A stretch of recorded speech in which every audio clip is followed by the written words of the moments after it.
नमस्कार दोस्तों, आज के वीडियो में हम ये देखेंगे कि एक कंप्यूटर को या लैपटॉप को हम जब स्टार्ट करते हैं पावर ऑन बटन से तो उसके बाद उसके अंदर क्या क्या प्रक्रिया होती है। तो शुरू करते हैं आज की ये वीडियो।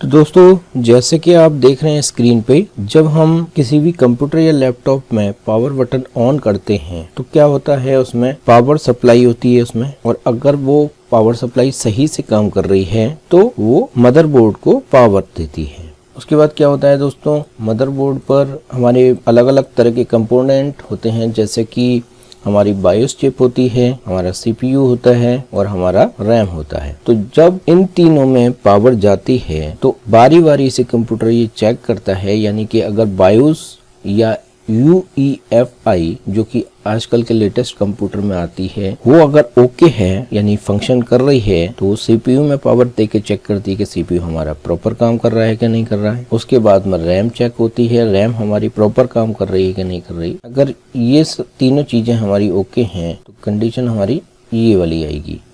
अगर इन तीनों में से कोई भी चीज ओके नहीं है तो हमारी कंडीशन आएगी ये वाली। इस कंडीशन में क्या होगा, अगर सपोज करिए बायोस चिप या UEFI चिप हमारी काम नहीं कर रही है तो कंप्यूटर में ब्लैक स्क्रीन आएगी, यानी कंप्यूटर में कोई भी डिस्प्ले नहीं आएगा। CPU बहुत रेयर केस में खराब होता है, अगर वो भी खराब है या उसको प्रॉपर सप्लाई नहीं मिल रही है पावर की कहीं से मदरबोर्ड से, तब भी हमारे पास ब्लैक स्क्रीन आएगी, यानी कोई डिस्प्ले नहीं आएगा स्क्रीन पे। अगर रैम में कोई इशू है और रैम फंक्शन प्रॉपर नहीं कर रही है या मल्टीपल रैम लगी हुई है हमारे सीपीयू में और उनमें से कोई एक रैम खराब है तो भी हमारे पास स्क्रीन पे ब्लैक स्क्रीन आएगी, कोई भी डिस्प्ले स्क्रीन पे शो नहीं होगा। अगर ये सब कुछ ओके चलता है, यानी ये वाली कंडीशन अगर आती है तो उस केस में क्या होता है, बायोस या UEFI जो कि प्री इंस्टॉल्ड एक सॉफ्ट कोड होता है कंप्यूटर में, हर कंप्यूटर में,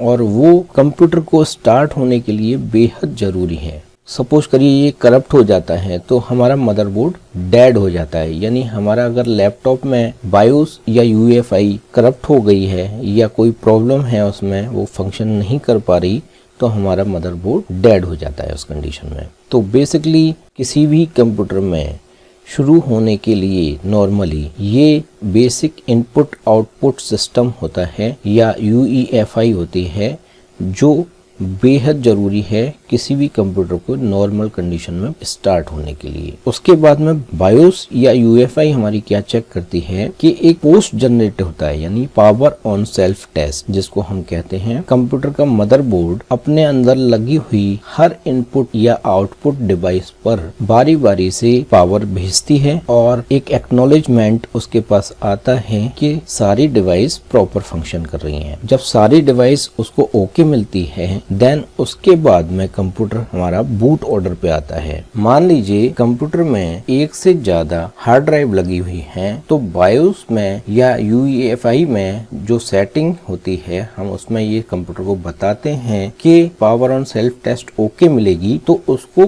किस ड्राइव में सबसे पहले जाना है, यानी आगे का बूट लोडर जो ढूंढेगा वो तो किस ड्राइव में ढूंढेगा। यहाँ पर दो कंडीशन आती हैं, एक तो वो कि हमारा एक रेगुलर कंप्यूटर है जो कि पहले से वर्किंग कर रहा है, या ये कहें हम कि उसमें हमने पहले से ही ऑपरेटिंग सिस्टम एक इंस्टॉल कर रखा है। तो सबसे पहले इसी को देख लेते हैं हम दोस्तों, दूसरी कंडीशन में हम बाद में जाएंगे। इस सिनेरियो में दोस्तों अगर C ड्राइव हमने पहले से डिफाइन कर रखी है उसमें, तो वो उस ड्राइव में जाएगा। उसमें जाने के बाद में कंप्यूटर चेक करेगा उसमें मास्टर बूट रिकॉर्ड है या GPT पार्टीशन है। मास्टर बूट रिकॉर्ड या GPT पार्टीशन दोस्तों, इसके बारे में भी थोड़ी चर्चा कर लेते हैं। मान के चलते हैं हमारे पास एक 500 GB की ड्राइव है, तो 500 GB की ड्राइव में कौन सी जगह पर कौन सी फाइल रखी हुई है या फोल्डर रखा हुआ है, ये कंप्यूटर अगर हर बार जाके उसे चेक करेगा तो बहुत ही ज़्यादा उसमें डिले होगा, आपका कंप्यूटर बहुत ज़्यादा स्लो काम करेगा उस कंडीशन में।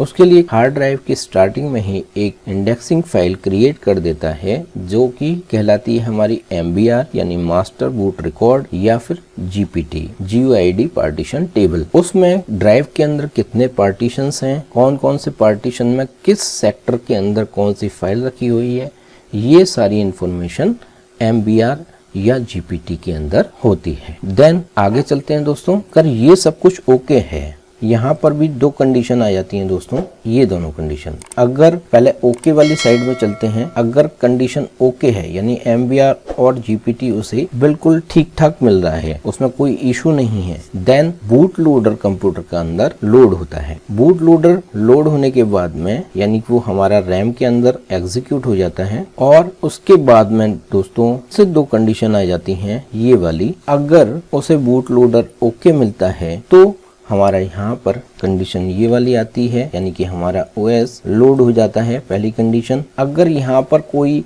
उसे फाइल मिसिंग मिलती है बूट लोडर में या कोई भी बूटिंग फाइल मिसिंग मिलती है तो हमारा OS करप्ट आता है और इस तरह का एरर हमें देखने को मिलता है। तो दोस्तों ये तो एक कंडीशन थी। अब आ जाते हैं हम यहाँ वाली कंडीशन पे, दूसरी पे। अगर हमारा MBR या GPT पार्टीशन में कुछ इशू है या करप्ट है या हार्ड ड्राइव मान लीजिए बैड सेक्टर आ गया उसमें, तो नॉट ओके आएगा कंडीशन और हमें इस तरह का कोई एरर देखने को मिलेगा। अब आपको फिर पीछे ले चलते हैं दोस्तों। आपको याद होगा कि हमने यहाँ पर आपको बताया था कंप्यूटर में अगर मल्टीपल हार्ड ड्राइव लगी हुई है तो कंप्यूटर बूट ऑर्डर ढूंढता है, यानी हमें बूट ऑर्डर वहाँ पे पहले से सेट करना होता है और जब हम वो सेट कर चुके होते हैं तो कंप्यूटर सेट करी हुई प्राइमरी हार्ड ड्राइव में जाता है। सपोज करिए हमारे पास एक नया कंप्यूटर आया है फ्रेश, जिसमें कि अभी ऑपरेटिंग सिस्टम ही इंस्टॉल्ड नहीं है। तो उस कंडीशन में क्या होगा,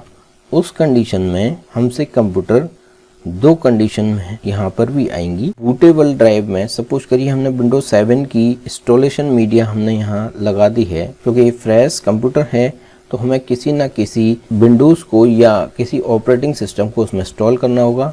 उसकी बूटेबल ड्राइव से हमने यहाँ पर उसमें USB ड्राइव या DVD लगा दी। उसमें कंप्यूटर ने देख लिया मास्टर बूट रिकॉर्ड है या GPT है, वो देखने के बाद में ओके करता है और देन OS इंस्टॉलेशन स्क्रीन हमारे पास ये आ जाती है। ये आप देख रहे होंगे OS इंस्टॉलेशन स्क्रीन इसमें यहाँ पर आ गई है। अगर सपोज करिए हमने बूट ऑर्डर में यानी ये वाले बूट ऑर्डर में नया PC है और उसमें हमने ये कोई भी मीडिया बूटेबल OS की नहीं लगा रखी है, अब आपके पास ये वाला एरर शो करेगा, यानी no bootable device found, press any key to restart the PC। तो आई होप दोस्तों ये वीडियो में जो मैंने आपको बताया है बहुत ही आसान भाषा में कि एक कंप्यूटर में बूटिंग प्रोसेस क्या होता है। तो आज की मेरी वीडियो में दोस्तों इतना ही, मिलते हैं अपनी नेक्स्ट वीडियो में। अगर आपको ये मेरी वीडियो आज की पसंद आई हो तो इसे लाइक एंड शेयर करें और मेरे चैनल पर अगर आप पहली बार आ रहे हैं दोस्तों तो मेरे चैनल को सब्सक्राइब करके बेल आइकन पर ज़रूर क्लिक कर दें ताकि कि नई वीडियो की नोटिफिकेशन आपको सबसे पहले मिल जाए। तो मिलते हैं अपने दोस्तों नेक्स्ट वीडियो में, तब तक के लिए नमस्कार।